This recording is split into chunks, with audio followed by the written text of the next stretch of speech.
Sa teacher nating naging pangalawang nanay natin. Oh, Scarlett, kanina ka pa tahimik. May problema ka ba? Ano po kasi, ma'am? Family problem lang po. Oh, kwento mo sa akin. Makikinig ako. Baka may matulong ako sa'yo.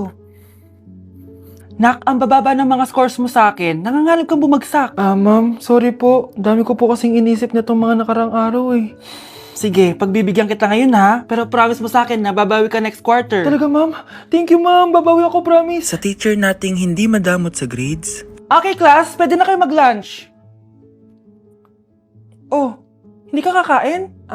Wala po kasi akong baon, ma'am. Oh, eto. Kumain ka na, oh. Salamat po, ma'am. Magsabi ka lang sa akin, nak, ha? Hindi ka makakaisip ng maayos pag wala kang kain. Sa teacher nating nagbibigay ng pagkain. Sa lahat ng mga teacher sa mundo na nagturo sa amin kung paano lumaban sa buhay, Happy Teacher's Day! Sakit ng pakiramdam ko. Hala, ano nangyari sa akin? Nay?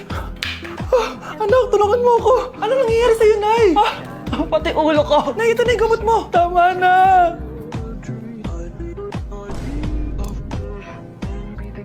Kala ko naman na paano ka na, Nay? Kaka-tiktok mo yan eh. Aba, bakit? Ikaw lang ba pwedeng gumawa ng mga uso? Parang gusto ko rin gawin yan, Nay. Tara.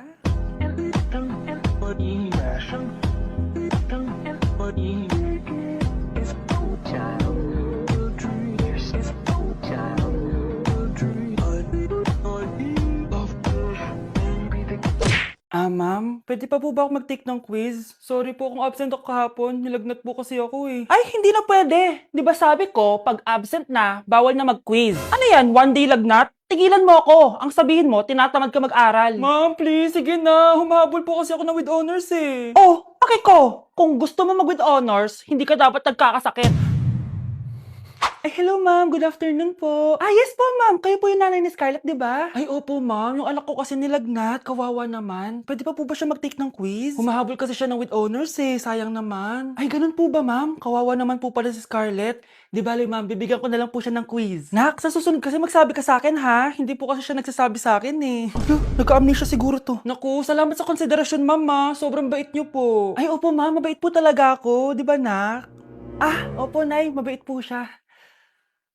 Ay, Nay! Good news! Nanalo ako sa loto! Totoo ba, anak? Tumama lahat ng numero sa panaginip ko, Nay. Ay, alam mo, anak, swerte ka talaga eh. Nay, may good news din ako. Gagraduate na ako next month! Talaga ba, anak? Akala ko talaga bagsak pa rin ako eh. Buti naman at di ka na ulit ng high school. Congrats! Good luck sa college! Mga anak, may good news din ako. Sabi ng doktor, magaling na daw ako sa sakit ko. So, ibig sabihin, hindi mo na kami makakalimutan, Nay? Oo, anak. Parang sunod-sunod yung swerte natin, Nay, no? Siyempre, dahil din yan kay Lord. Sige na, anong oras na? Matulog na tayo, ha? Good night, Nay.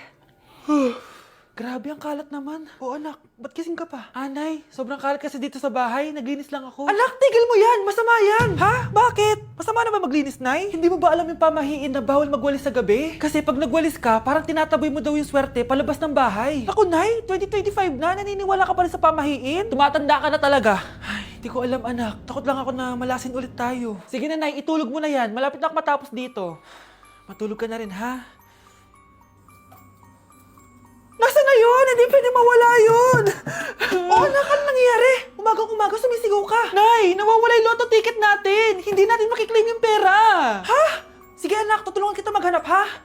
Ay, baka nandito lang yung banda. Anak, ba't ka umiiyak? Ayoko na. Ginawa ko naman lahat eh, pero binagsak pa rin ako ng teacher ko. Ano? Hindi na daw ako kasama sa mga gagraduate, Nay. Lahat ng effort ko nasayang. Anak! Nay, magpahinga ka muna. Ako na muna bahala dito. Ano na naman nangyayari sa pamilya natin? Anak? Scarlett? Kyle? Susan? Kamusta ka na? Dok? Ba't nandito ka? Dinalaw kita para kamustahin ka. Mga musta? Di ba sabi niyo magaling na ako, Dok? Yun din nakakala ko. Ha? Teka lang, nakita mo ba yung mga anak ko? Susan, matagal nang patay ang mga anak mo. Ha? Hindi mo ba naaalala? Pareho silang na-depress. Si Scarlett dahil sa nawala niyang lotto ticket. Si Kyle naman dahil hindi nakagraduate. Kaya, ayun.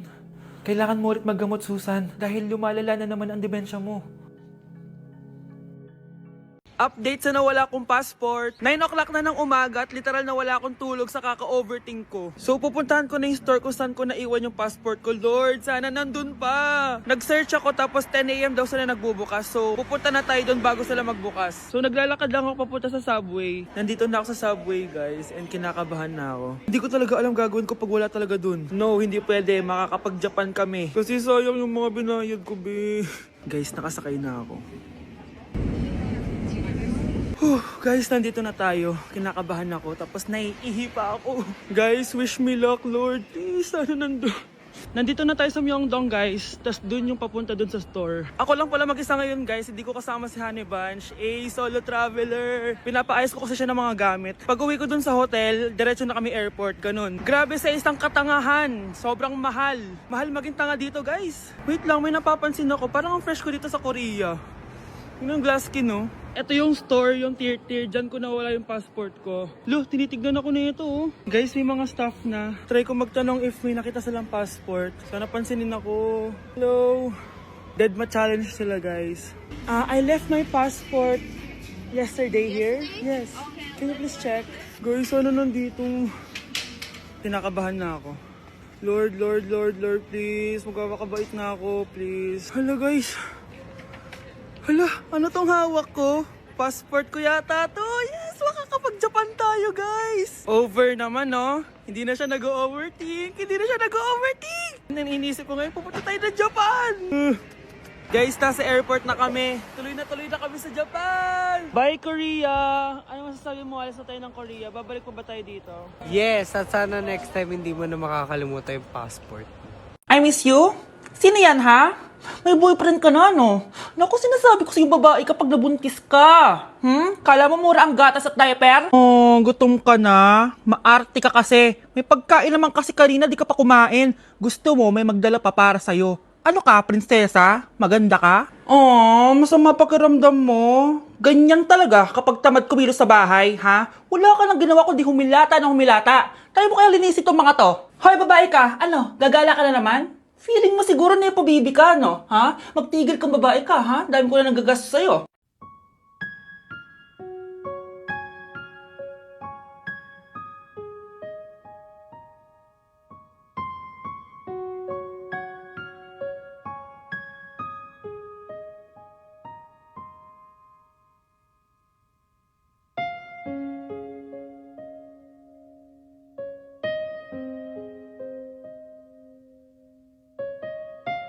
Okay guys, may challenge tayo for today. I-stress test natin tong phone. Tignan natin kung kasing solid ko ba to sa life. I-unbox natin. Charan! Guys, eto na siya! Oh my gosh! Guys, parang walang nangyari. Ang tibay! Hi guys! Lane check? Nope! Content is content!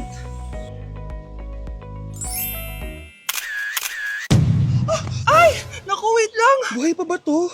Aba, walang gas-gas. Ay, corning curve glass nga pala to. Mas durog pa ako dito eh.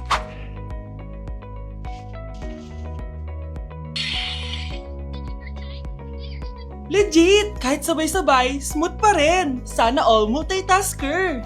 Conclusion? Kung gusto mo ng phone na hindi sumusuko kahit ilang beses mong i-drop, Super 26 Ultra yan! Nay, namumula mata ko. Ayan! Kaka-cellphone mo yan eh! Nay, for over 50 lang ako sa quiz namin kanina. Naku! Kaka-cellphone mo kasi yan, anak eh! Nay, parang may effect na skincare mo. Ang fresh mo na. I know, right? Hindi kasi ako gaya mo na puro cellphone. Nay, ubos na pabango ko.